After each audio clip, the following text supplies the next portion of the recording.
알았어요. 예. 한번 따라하겠습니다. 자, 오늘 말씀 한번 보겠습니다. 너희 구원을 이루라. 너희 구원을 이루라. 너희 구원을 이루라. 너희 구원을 이루라. 자, 이제 오늘은 빌립보서 이제 13번째 이야기로 너희 구원을 이루라라고 하는 타이틀을 가지고 여러분들과 함께 은혜를 나누고자 합니다. 오늘 그 말씀의 시작이 이렇게 하고 있어요. 오늘 말씀 보니까는 그러므로 나의 사랑하는 자들아 너희가 나 있을 때뿐 아니라 더욱 지금 나 없을 때에도 항상 복종하여 두렵고 떨림으로 너희 구원을 이루라 이렇게 말합니다. 다시 한번 따라하겠습니다. 두렵고 떨림으로 너희 구원을 이루라. 너희 구원을 이루라. 자, 그러면 오늘 말씀 여러분들과 봉독한 이 내용이 12절에 그러므로라고 하는 접속사로 시작되어지죠. 그러면 그러므로라고 하는 것은 앞에 있는 말씀을 이어주는 접속사거든요. 그러니까 우리가 이제 몇 주간에 걸쳐서 1절부터 11절까지 봤단 말이에요. 그죠? 그러면 1절부터 11절까지의 내용을 담고 이 앞에 있는 내용을 기조로 해갖고 그러므로 이렇게 말하는 건데, 앞에 있는 내용이 뭐였죠? 예수 그리스도께서 하나님이셨지만은 이 땅에 성육신하셔서 이 땅에 내려오시고, 그리고 자기를 낮추시고 죽기까지 복종하시고, 그리고 자기 몸을 내어주시고, 그리고 얼마든지 손으로 잡으면 모든 것들을 권력을 가질 수 있는 그 예수님이 왜 그렇게 하실 수밖에 없었는가에 대한 자기를 비우심, 자기를 낮추심, 이런 것들을 이제 기조로 해갖고 예수님께서 왜 그렇게 하셨는지, 그러므로 예수님께서 그렇게 하셨으니까 너희는 어떻게 해야 되느냐, 이거를 지금 오늘 이 사도 바울이 이 말씀을 통해서 이야기해주고 싶은 거예요.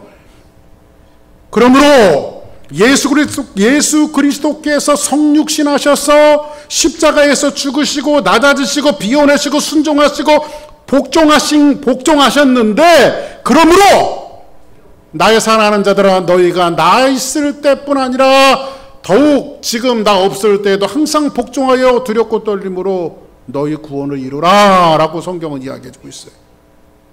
그래서 오늘 이 말씀해 보니까는 나의 사랑하는 자들은 누구예요? 빌립보 성도들을 이야기하죠. 그런데 너희가 나 있을 때뿐만 아니라 지금 빌립보 교회는 교회의 창립은 하나님이 하셨지만 교회 설립은 누가 하셨어요? 사도 바울이 했어요. 빌립보 교회를.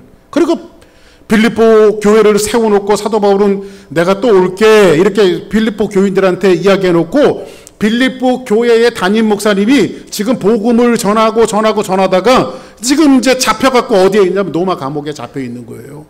그러니까는 이 사도 바울이 지금 자기를 그 손꼽아 기다리는 빌립보 성도들을 생각할 때마다 늘 가슴이 짠하겠죠. 그죠?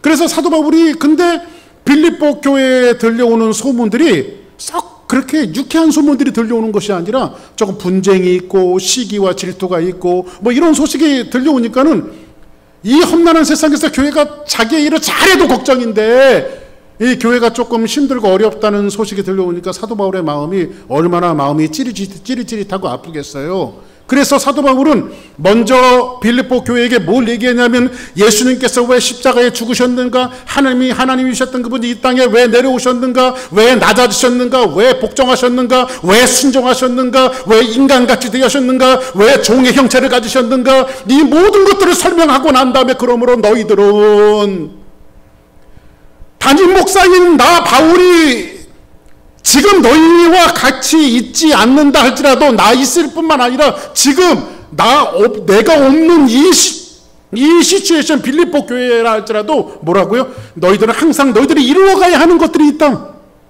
담임 목사가 항상 담임 목사의 메시지를 증거하고 계속해서 너희들이 독려하지 않고 리더십이 부재 중이라 할지라도 너희들이 계속해서 쉬지 말고 해야 될 것이 있는데, 그것은 뭐냐? 구원을 이루는 삶이다. 이걸 얘기하고 싶은 거예요, 사도 바울이 오늘 말씀을 통해서.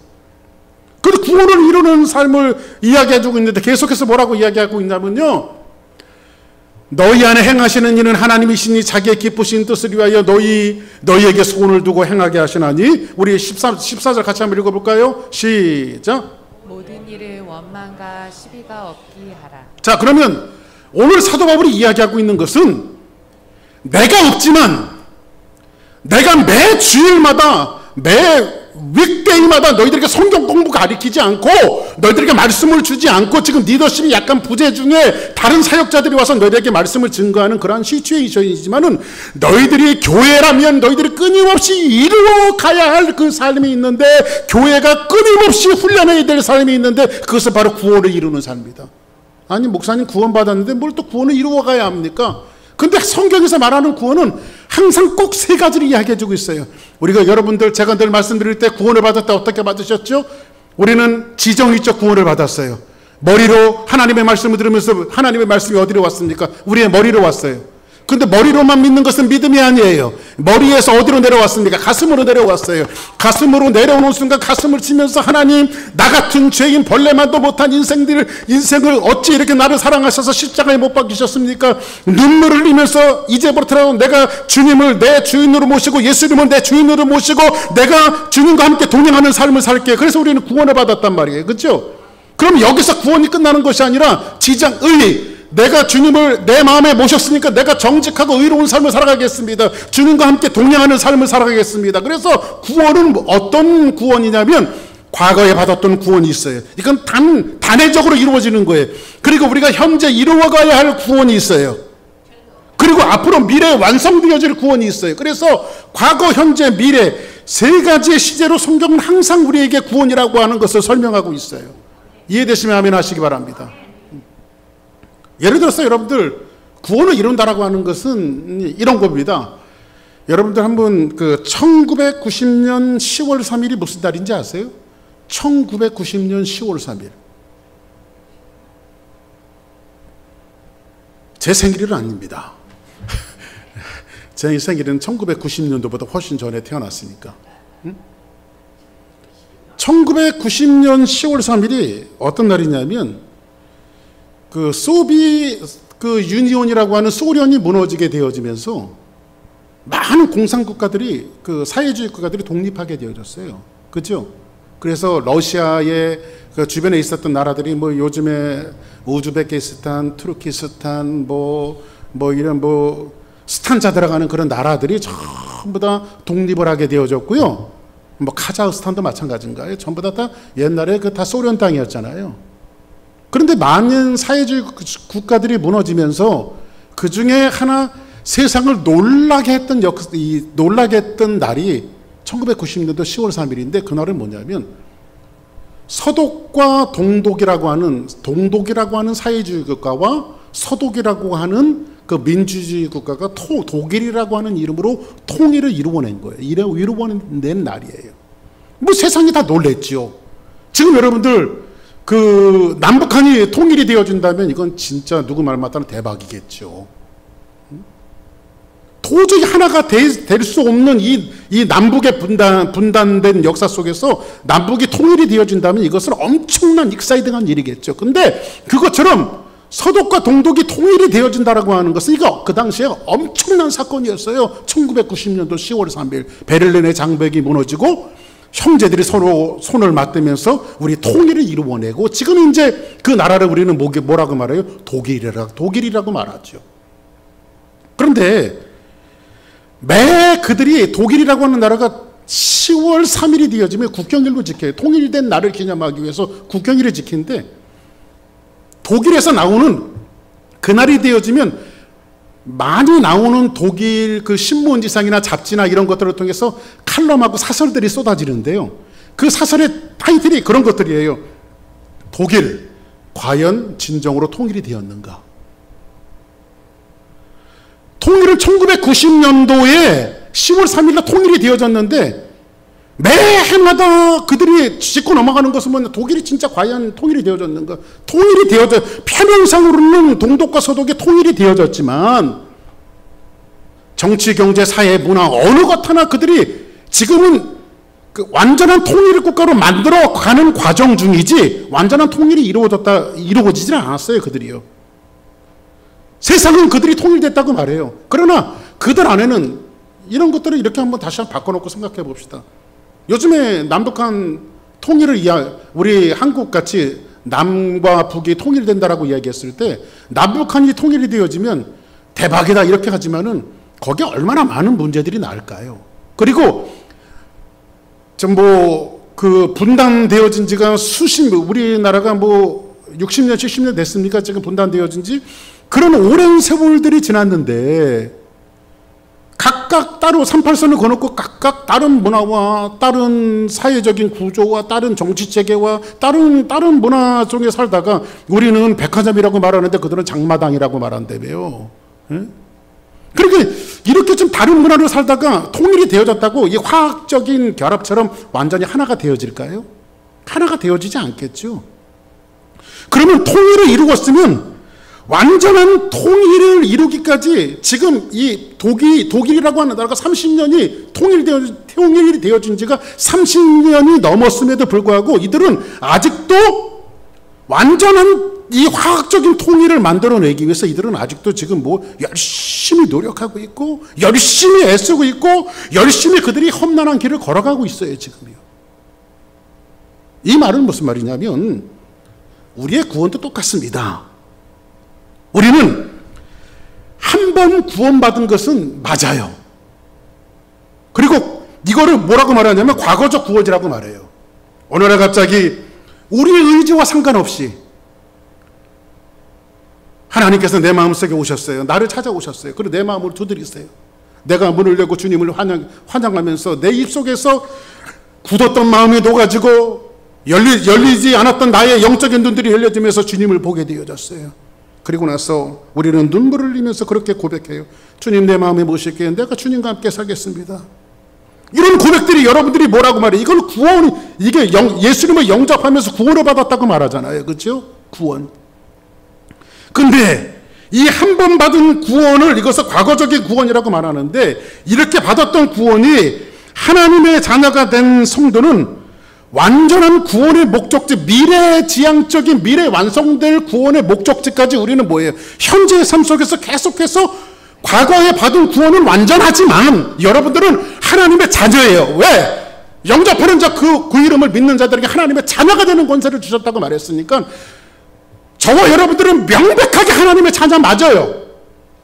근데 하나님의 자녀가 되어져서 구원을 받았지만 사도 바울이 이 말씀을 통해서 이야기하고 있는 것은 뭐냐면 너희들이 받은 그 구원을 기초로 해서 미래에 완벽하게 이루어질 구원을 향해서 너희들은 그 목적지를 두고 오늘의 삶 속에서 계속해서 하나님의 구원을 이루어 가라라고 사도 바울은 우리에게 말씀해 주고 있는 거예요. 마치 서독과 동독이 통일했지만 아직도 완전한 통일 국가로 지금도 열심히 고난을 겪으면서 맞대면서 만들어 가는 것처럼 우리 구원이 구조가 그렇게 되어 있다는 거예요.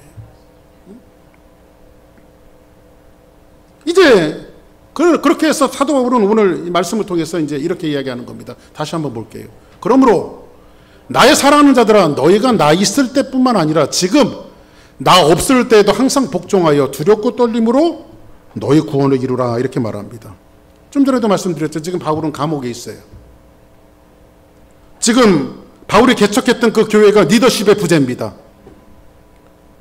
빌립보 교회는 그 교인들의 머릿속에는 항상 담임 목사는 누구예요? 사도 바울이에요. 근데 담임 목사님이 지금 안 계세요. 그리고 다른 리더십들이 이민교회 하다 보니까 많은 교회들이 그런 경우가 많이 담임 목사님이 없어서 청빙하는 가운데 있는 그런 교회들 가운데 이 목사님 저 목사님 불러다가 강단을 이렇게 메꾸고 세우는 경우들을 가끔 보게 되어집니다. 지금 이 빌립보 교회가 지금 그런 시츄에이션에 있어요.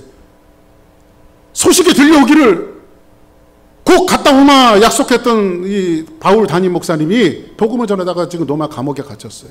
그 소식이 들려왔어요. 그리고 다른 리더십에 의해서 복음이 증거되어지고 있어요. 그리고 사도 바울이 언제 다시 빌립보 교회로 자기가 돌아갈지 자기도 기약을 몰라요. 내가 감옥에서 풀려나서 내가 다시 빌립보 교회로 다시 돌아갈지 안 돌아갈지 그거조차도 사도 바울 자신도 가늠할 수 없는 그런 시츄에이션이. 그런데 들려오는 소식은 빌립보 교회 안에 시기가 있고 분쟁이 있어요.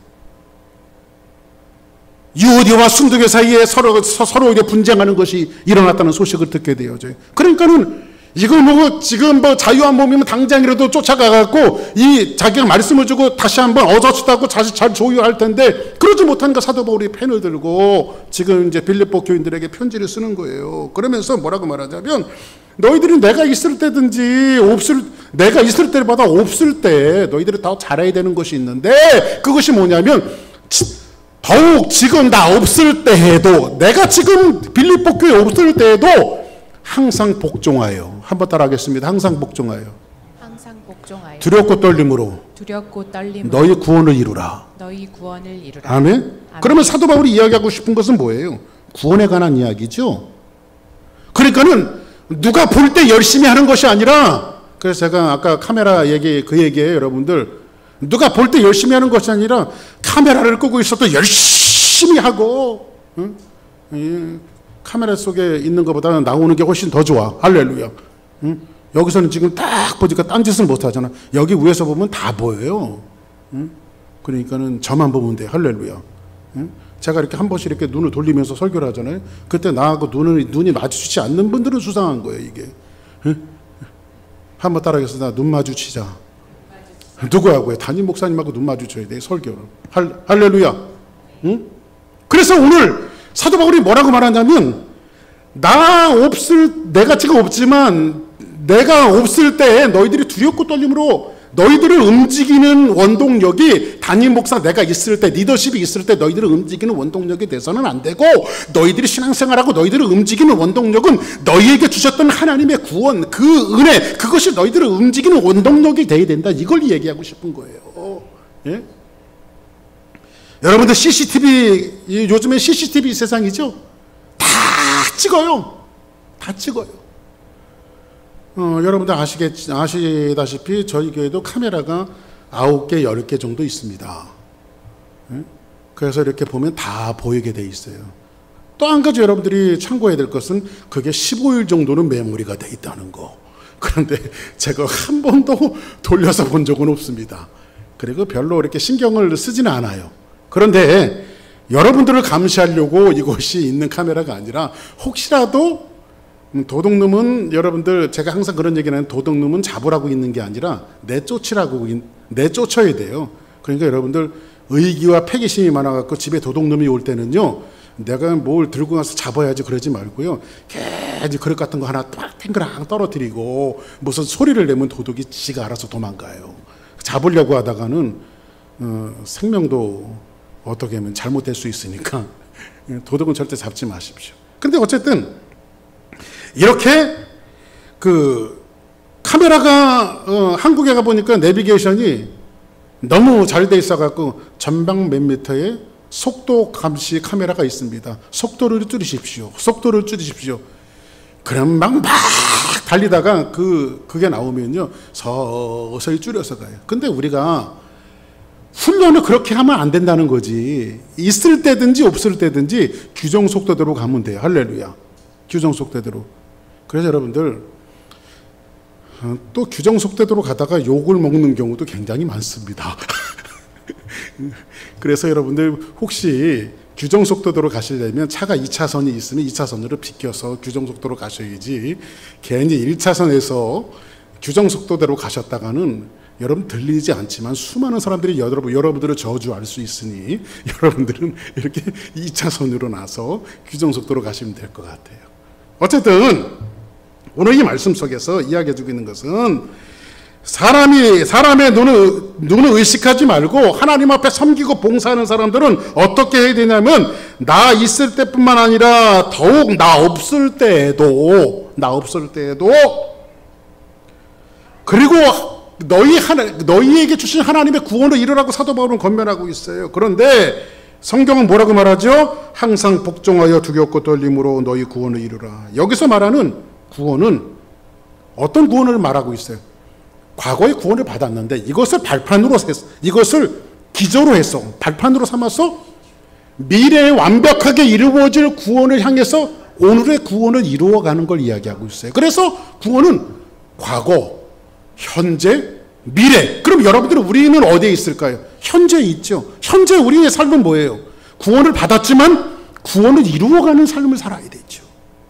오늘 사도 바울이 그것을 우리의 삶 속에서 이야기해주고 있는데, 예를 들어서 이렇게 한번 봅시다. 설명해 줄게요. 창세기 15장 6절에 보니까 같이 한번 읽어볼까요? 시작.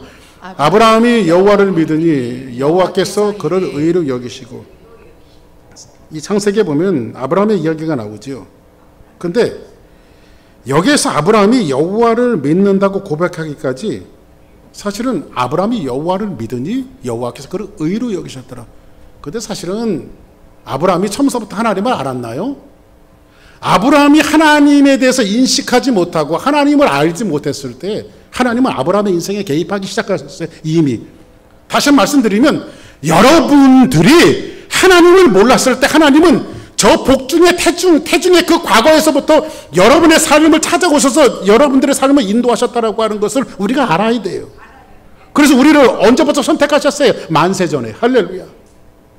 근데 아브라함을 언제 선택하셨어요? 하나님 만세전에 선택하셨어요. 근데 아브라함이 하나님을 몰랐지만 하나님이 어느 날 갑자기 아브라함의 인생을 간섭하기 시작했어요. 그리고 나서 뭐라고 말합니까? 아브라함아 너 너희 또 갈대우르를 떠나라. 그렇죠? 응? 너 본토 친척 아비의 집을 떠나. 그죠? 그래서 아브라함이 처음에 그때 떠날 때는 하나님이신지를 몰랐어요. 성경 자세히 보니까 아브라함이 처음에 아비의 본토 친척을 떠날 때는요, 그것 하나님의 말씀, 하나님을 몰랐어요. 그런데 성경에 보니까 하나님께서 계속해서 말씀을 주십니다. 아브라함이 말씀을 쫓아갔고,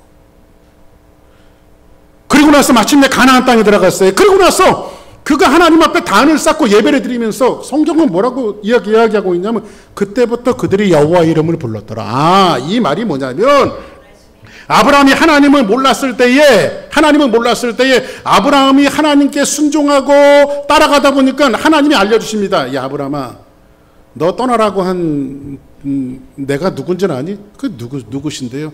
야 내가 천지를 창조한 하나님이다. 내가 너를 만들었어. 내가 너를 선택한 거야. 그랬더니 아브라함이 마음이 울렁울렁거리기 시작하면서 아 이분이 진짜 하나님이셨구나. 여러 신들 가운데 한 분 있는 그 신이 아니라 이분이 정말로 세상을 조성하시고 세상을 만드신 참 하나님이구나. 이거를 아브라함이 여호와 이름을 불렀다고 이야기하는 것은 믿음으로 고백했다는 거예요. 그러니까 하나님께서 그것을 의로 여기셨다라고 하는 것은 요즘식으로 얘기하면 여러분들이 예수님을 알지 못했지만 어느 날 갑자기 예수님이 내게 찾아오셔서 여러분들이 예수님을 찾아간 것이 아니고 여러분들이 교회에 나와서 예수님을 믿은 것이 아니라 하나님이 교회로 불러내셨고 여러분의 길을 여셨고 말씀을 주시고 성령이 아니고는 누구든지 예수를 주여라 시인할 수 없게끔 성령을 주셔서 여러분들이 예수님을 주여라 시인할 수 있게 되어졌어요. 아브라함이 그 고백을 한 거예요. 그랬더니 하나님께서 그걸 뭐라고 말하는 너는 내 자녀라. 그것을 의로 여기셨다는 거예요. 하나님의 자녀로.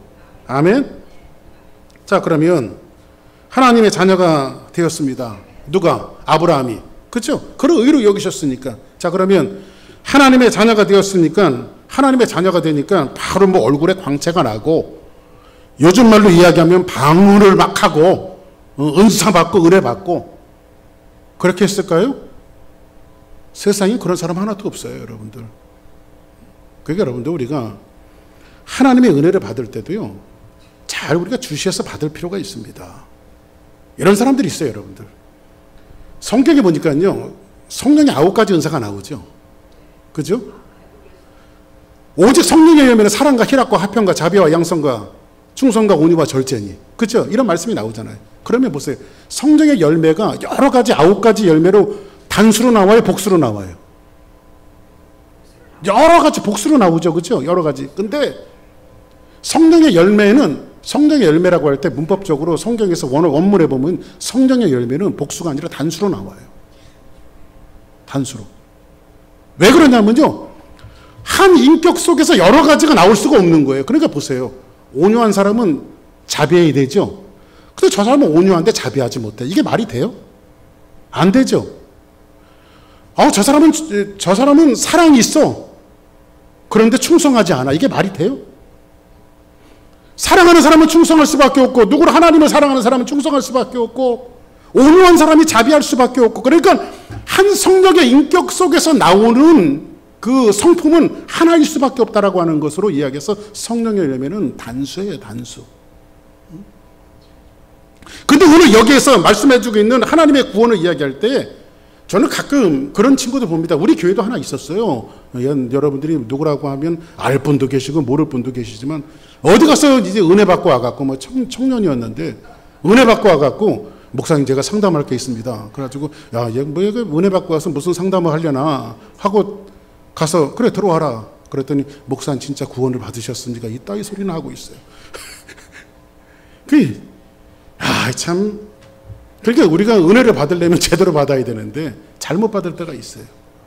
그래서 여기서 보니까는 아브라함을 의로 여기셨으니까 아브라함이 하나님의 자녀가 되어졌죠.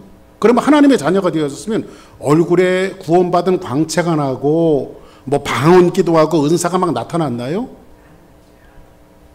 지금 하나님의 자녀가 되었고 인정되는 순간부터 하나님의 자녀라고 하는 것은 사실이지만 하나님의 자녀인 것은 사실이지만 하나님의 자녀다워지는 것은 이제부터 시작이죠. 그죠? 자 보세요. 다시 한번 말씀드려요. 한번 따라하겠습니다. 나는 예수 그리스도를 내 마음속에 영접하고 구원을 받아 하나님의 자녀가 되었습니다. 그러면 그 고백이 오늘이라고 한번 생각해 보자고. 오늘. 그러면 여러분들이 하나님의 자녀가 되어 세상 속에 살다가 하나님의 자녀가 되어졌으면 오늘부터 하나님의 자녀가 자녀다운 삶으로 만들어가는 것은 오늘부터의 일이겠죠.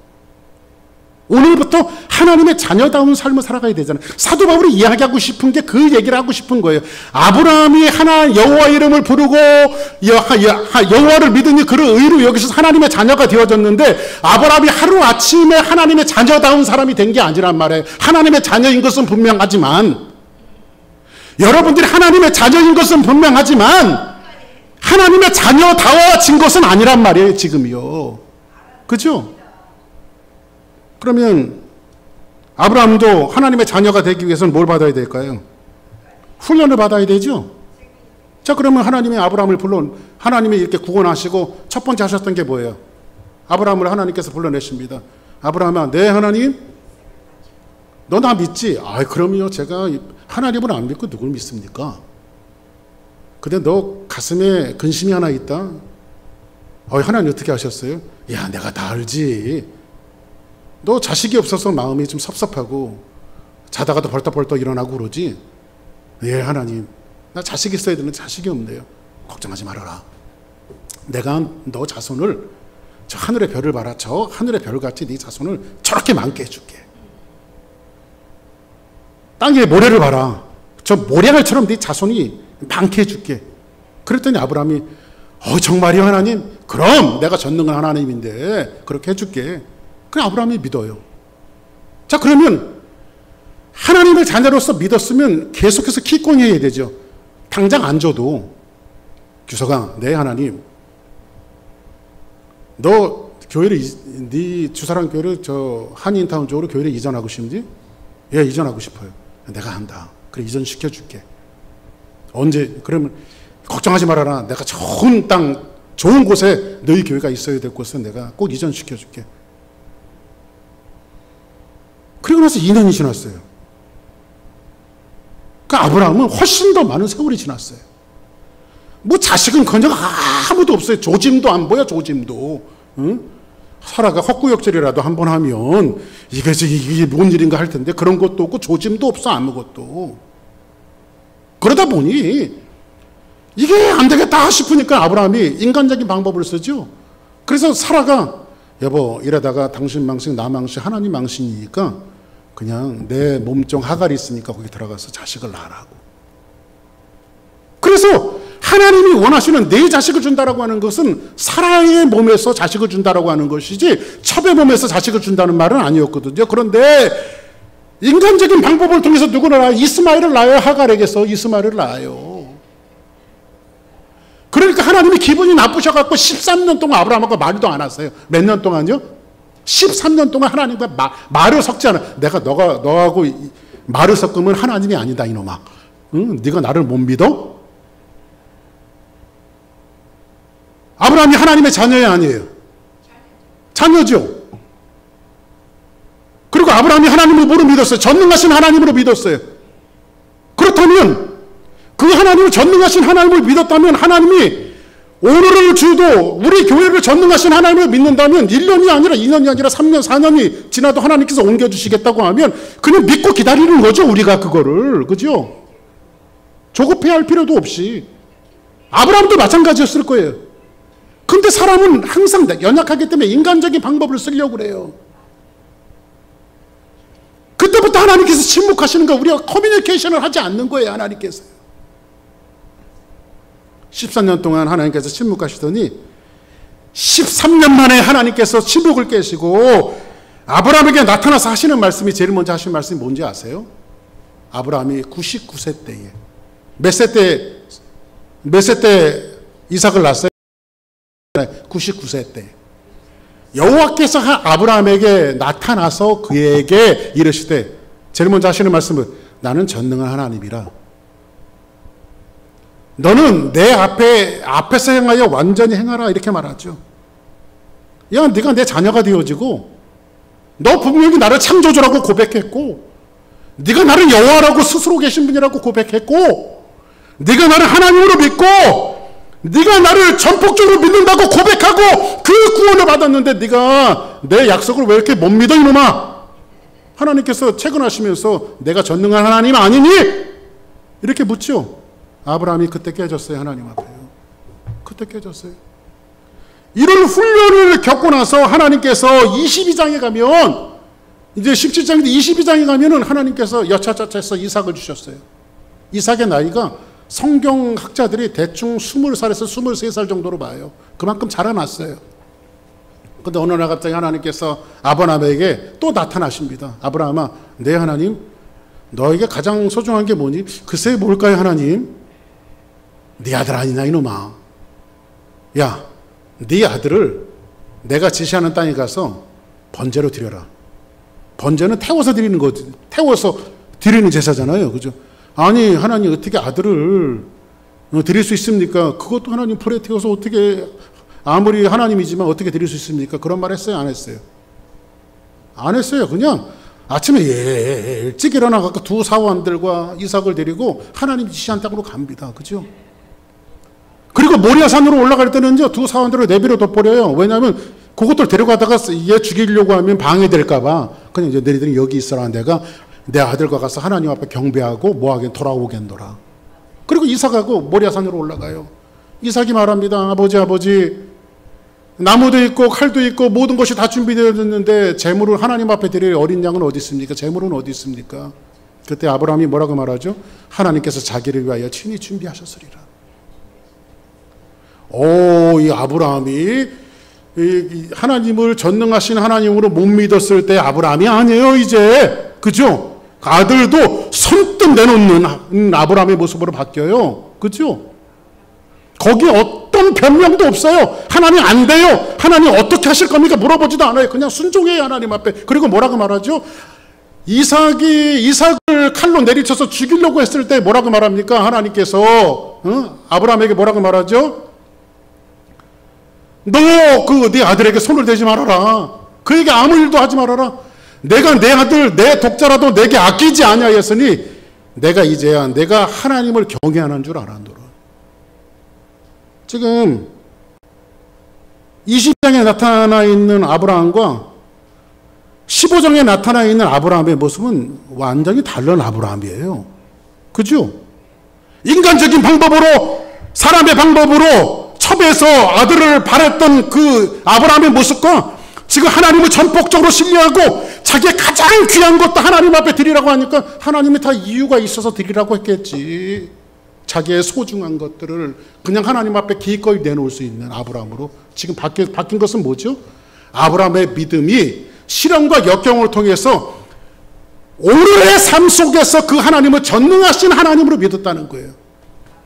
여러분들, 여러분이 가장 소중한 것이 뭡니까? 여러분들, 여러분 집에 있잖아요. 불이 났다고 가정해 보세요. 그러면 여러분들이 제일 먼저 생각나는 게 여러분들 집에 가장 소중한 보배예요. 내가 불 나도 이거는 갖고 나가야지 하는 거 있잖아요. 그럼 뭔지는 안 물어볼게요. 스스로 지금 생각이 났을 거야. 뭔든지. 그렇죠? 불 나면 제일 먼저 들고 뛰어나오는 게 그게 가장 소중한 거잖아요. 뭐 들고 뛰어나오겠습니까? 돈 들고요? 자식 들고요? 가장 소중한, 근데 그 소중한 거를 여러분들의 머릿속에 생각한 그것들을 하나님이 오늘 여러분들에게 드리라고 하면, 드리라고 했을 때는 하나님의 목적이 있으시겠죠? 그리고 아브라함처럼 순종하는 것이 내가 하나님의 자녀라고 고백하고 하나님의 자녀다운 삶으로 내가 그 하나님을 전능하신 하나님으로 인정하는 우리의 믿음의 표시죠. 그래서 세상에는요, 그렇게 하나님 앞에 누구를 찾으시냐면 하나님은 그렇게 순종하는 사람들을 찾으신다는 거예요. 하나님은 누구를 통해서 일하시냐면요, 세상에 하나님의 자녀된 사람들은 많이 있지만 그 하나님을 여러분의 삶 속에서 전능하신 하나님으로 인정하는 그 사람들을 픽업하셔서 하나님의 사람으로 쓰시는 거예요. 하나님께서. 그 사람이 모세며 그 사람이 아브라함이며 그 사람이 다윗이며 그 사람이 바울이며 그 사람이 빌리그레암이며 그 사람이 조지 물러며 그런 사람들이 유명한 하나님의 사람들이에요. 오늘도 하나님께서는 눈을 들어서 그렇게 전심으로 자기를 향하는 자들, 순종하는 사람들, 하나님을 전능자로 인정하는 사람을 오늘도 찾아서 당신의 사역을 위해서 쓰시기를 원한다는 거예요. 아멘. 오늘 이 사람이라고 하는 것은요, 결국은 하나님께서 이스라엘 민족을 이끌어내실 때 어떻게 하십니까? 자 보세요. 이스라엘 민족이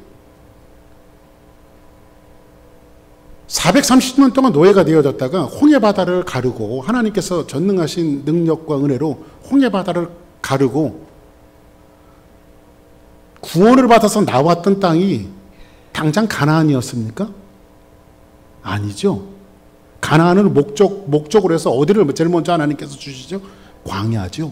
그게 여러분들 좀 죄송한 소리지만 구원받은 사람들이 잘되고 형통하고 이렇게 생각하고 있는데 하나님은 구원받은 사람들을 제일 먼저 몰아내시는 것이 어디냐? 광야예요. 광야의 삶을 통해서 하나님은 어떻게 만드시냐면 우리를 마침내 하나님의 자녀다운 사람으로 만들어 나간다는 거예요. 진짜 축복이 뭔지 아십니까? 하나님을 진짜 전능하신 그 고난과 어려움을 통해서 하나님을 진짜 전능하신 하나님으로 맛보는 사람들. 이스라엘 민족이 어떻게 맛봐서 하나님의 만나를, 그 고난 속에 배고팠을 때 만나를 내려주실 때 그들은 하나님을 찬양할 수밖에 없었고, 그들이 목말라서 기갈하고 있었을 때에 반석에서 샘을 터쳐주실 때 그 하나님을 찬미할 수밖에 없었고, 고기가 먹고 싶다고 울부짖을 때에 메추라기 떼를 보내주시는 하나님을 경험하고 그들이 하나님을 찬양할 수밖에 없으면서 이러한 일들, 고난 속에서 일들을 통해서 하나님의 자녀다운 사람으로 하나님만 의지하게끔 만들었단 말이에요. 하나님만 의지하게끔. 누구를 의지하며 사겠습니까, 여러분들? 남편이요? 아내요? 자식들이요? 우리 의지할 대상은 사람이 아니라 하나님이에요. 하나님. 할렐루야. 여러분의 삶은 누가 인도하십니까? 하나님이 인도하십니다. 하나님께서 여러분들의 삶을 다 인도하시는 거예요. 그래서 성경은 오늘 12절에 보니까 뭐라고 말하죠? 두렵고 떨림으로 하나님의 구원을 이루라고 말합니다. 여러분, 두렵고 떨림이라고 하는 것은 우리가 생각할 때 하나님 무서운 분이야, 막 떨어, 이런 의미가 아니고 이런 겁니다. 여러분들, 저희 집사람이 밥 먹을 때 굉장히 싫어하는 게 하나가 있습니다. 그게 뭐냐면 국수를 넣고요. 이게 한국은 수프를 많이 먹고 국수 먹는 맛이 여러분들 어떤 게 맛있는지 아십니까? 한 젓가락 딱 쪄먹고 해갖고 쫙 빨아먹으면 국수 먹는 맛이 기가 막혀요. 근데 미국 분들이 그렇게 빨아서 소리내면서 음식 먹는 거 별로 좋아하지 않더라고요. 근데 저희 집사람이 콕 하는 걸 별로 좋아하지는 않아요. 그 예를 들어서 그거 먹을 때마다 신경이 거슬린다고 생각해 봅시다. 신경이 거슬린다고. 그러면 제가 제 아내를 사랑하는 마음이 있으면 어떻게 될까요? 제 아내를 사랑하기 때문에 국수를 빨아먹지 말고 입에다 넣고 한 번 더 제껴 올리고 또 제껴 올리고 소리를 안 내면서 서서히 먹어야 되겠죠. 그게 뭐예요? 제가 제 아내를 사랑한다라고 하는 표시지요. 여기서 두렵고 떨림이라고 하는 것이 무섭고 공포스러운 것을 이야기하는 것이 아니라 사랑하는 사람을 향한 예의를 이야기하고 있는 거예요. 두렵고 떨림이라고 하는 게. 여러분들 하나님을 사랑하시면 아멘 하시기 바랍니다. 그러면 여러분들 하나님에 대한 예의를 좀 지키십시오. 응? 예배 드릴 때도 하나님 앞에 기도할 때도, 여러분의 몸을 봉사하고 헌신할 때도, 여러분이 하나님 앞에 예물을 드리고 헌금을 드릴 때도, 여러분이 애를 쓰고 모든 삶을 하나님 앞에 드릴 때도 여러분들이 원하는 대로 하는 것이 아니라 예의를 지켜가면서 해야 돼. 이게 두렵고 떨림으로 하나님의 공헌을 이루는 거란 말이에요. 사도 바울이 그걸 얘기하고 있는, 사랑하는 사람을 향한 예의. 이것이 두렵고 떨림으로 하나님의 구원을 이루라는 겁니다. 오늘 성경 13절을 같이 한번 볼까요? 같이 한번 읽습니다. 시작. 너희 안에서 행하시는 일은 하나님이시니 자기의 기쁘신 뜻을 위하여 너희에게 소원을 두시고 행하게 하시나니. 여기서 보니까는 행하게 하시나니 이렇게 말합니다. 행하게 하시나니라고 하는 말은 에네르게인이라고 하는 헬라어로 쓰였어요. 이 에네르게인에서 파생된 말이 에너지의 에너지. 에너지인데 너희 안에 행하시는 이는 누구예요? 하나님이시에요. 그러면 행하게 하는 원동력은 뭘까요? 내 이 마음 속에서 행하게 하는 원동력이 있어요. 그것이 뭐예요? 하나님이시란 말이에요. 그죠? 하나님. 그래서 자기의 기쁘신 뜻을 위하여 너희에게 소원을 두고 행하게 하신대요. 그러니까 하나님께서 여러분들이 뭔가 주의 일을 할 때 이 에너지가 뭐가 되어야 되면 하나님의 에너지가 되어야 돼요. 할렐루야. 에너지 드링크가 에너지가 되는 것이 아니라, 다른 뭐 어떤 약이 에너지가 되어지는 것이 아니라 하나님의 에너지가 되어야 된다는 거예요. 우리 속에 하나님께서 행하시는 놀라운 역사가 있어요. 이것이 뭐예요? 어떤 목적, 미래지향적. 그러니까 목적을 도달하기 위해서 오늘의 헌신과 고난은 감수해내는 거죠. 이게요. 감수해내는 거죠.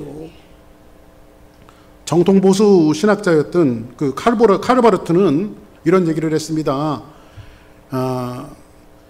하나님의 사랑의 대상은, 한번 따라하겠습니다. 하나님의 사랑의 대상은 찾는 것이 아니라 만들어지는 것이다. 굉장히 동의합니다.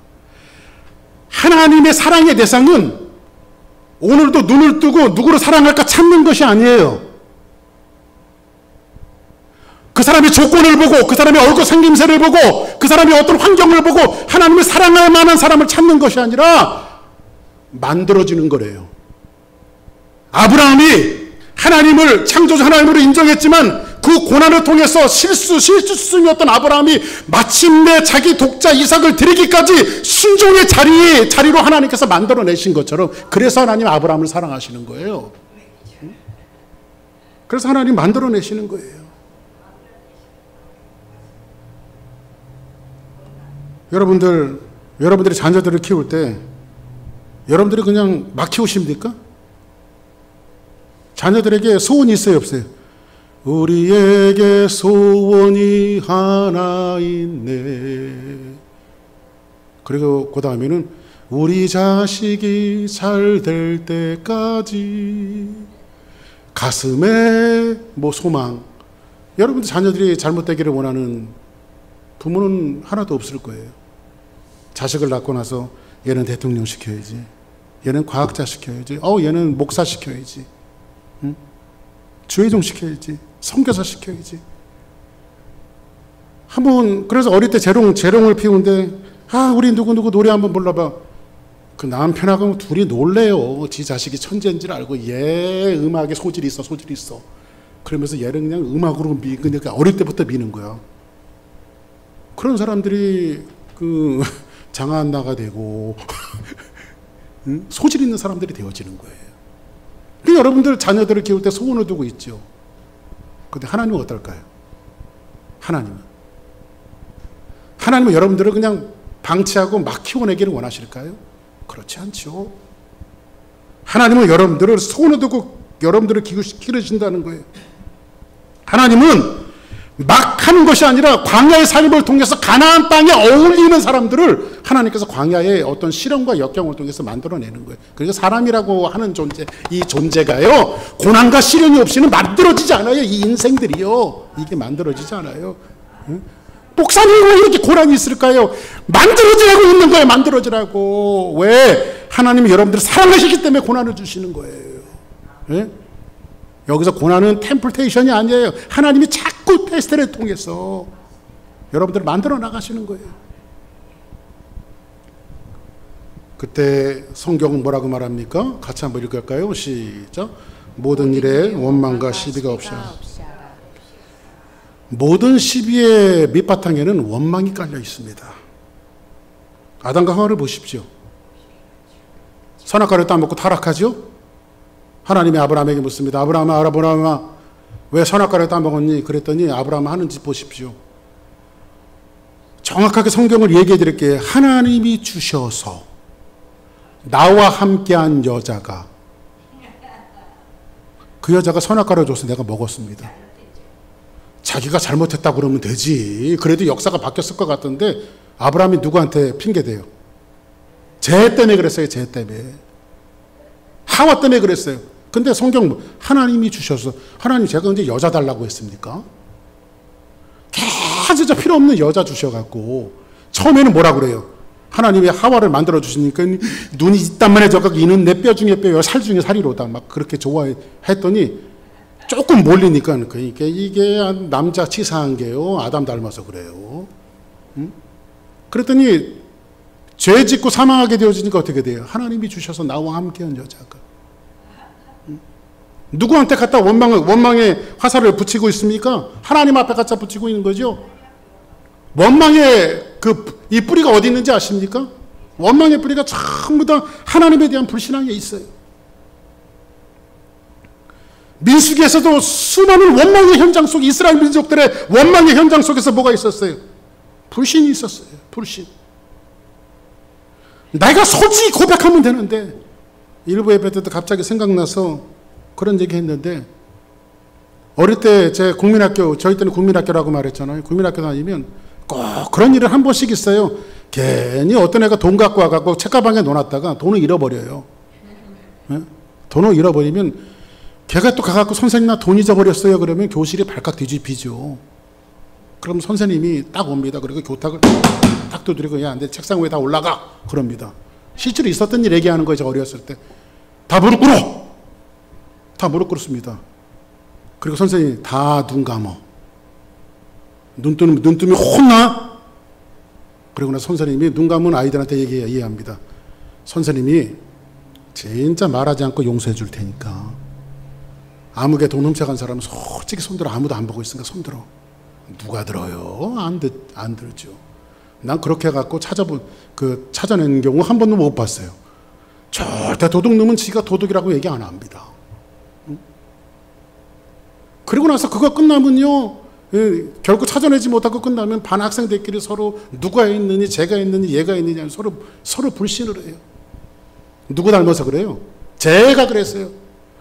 조그만 애들 한번 해보세요. 이거 누가 그랬어? 그러면 약속이나 한 듯이 서로의 눈을 째려봐요. 그러면서 제가요. 똑같이 그러죠. 자기가 했다고 하는 사람 하나도 없어요. 애들이 순진하죠. 그럼에도 불구하고 누구 닮아서 그래요? 우리 조상 아담을 닮아서 그래요. 아담을. 목사님 누가 그랬습니까? 내가 그랬습니다. 저도 그렇게 얘기 못해요. 제가 그랬어요. 누구 닮아서 그래요? 아담 닮아서 그래요. 오늘 성경에 보니까는 원망과 시비가 없이 하라고 말합니다. 원망과 시비가 없이 하라고 하는 것은 어떤 말씀을 통해서 우리에게 이렇게 이야기해 주셨습니다. 이스라엘 민족이 홍해를 건너서 기다리던 땅이 뭐라고 그랬어요? 광야라고 말씀드렸죠. 금방 가나안 땅이 아니었어요.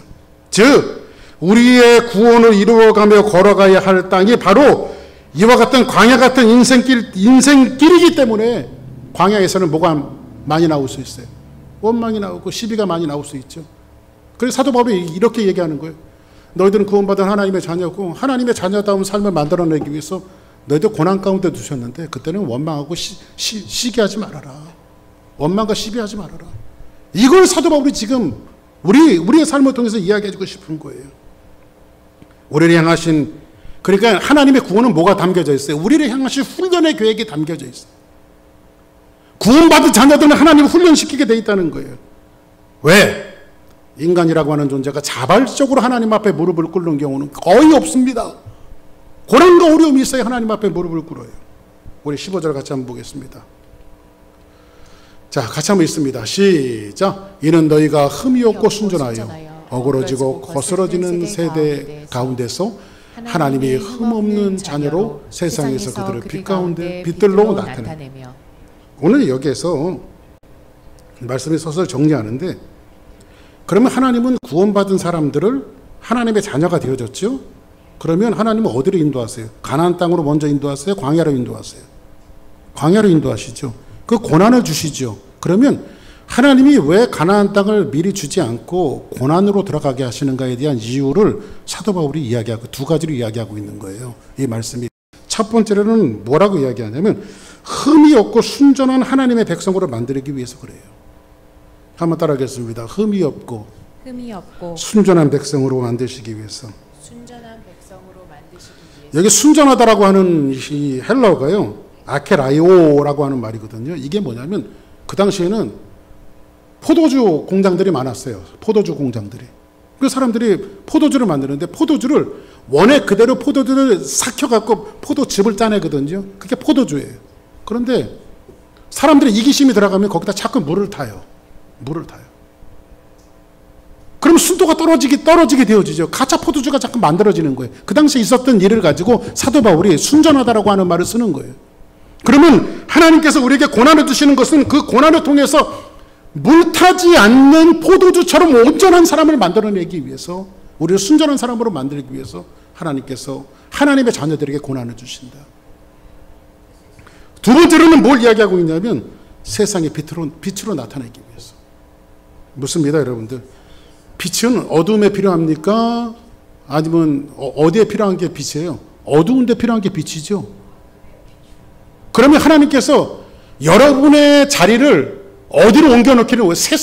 세상의 어두운 가운데 나타나기를 원하죠. 근데 요즘 사람들은, 요즘 그리스도인들은 교회에 와서 빛을 자랑해요. 야, 너 몇 척짜리니? 너 교회 다닌 지 몇 년 됐니? 응? 너 몇 년 동안 교회 다녔는데 이것도 못해? 이러면서 빛끼리 만나갖고 몇 척짜리니 몇 볼트짜리니 이거 자랑하고 앉아있어요. 응? 근데 교회에 와서는 여러분들이 그거 자랑하는 데가 아니라, 우리는 어디로 가야 돼요? 우리가 있어야 될 자리는 뭐예요? 세상의 빛으로 가 있어요. 아멘? 세상의 빛으로. 마지막에 우리 성경을 보고 마칩시다. 자, 16절 한번 보겠습니다. 시작. 생명이 말씀을 밝혀 나의 다름질이 헛되지 아니하고 수고도 헛되지 아니하므로 그리스도의 날에 내가 자랑할 것이 있게 하려 함이라. 그 다음